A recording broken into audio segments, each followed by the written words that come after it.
So, ayun guys, sobrang gulo kasi dun sa aking tahian, di may wat, tsaka karayong. Kaya, nilagyan ko siya ng harang. Nako!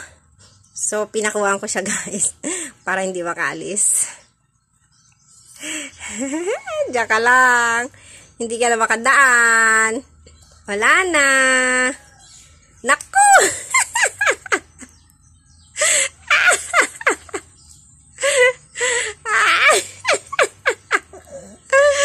Hindi na makadaan. Ay! Hindi na makadaan. Yan. Paano na ngayon? Ay! Naku, lumusot. Ay!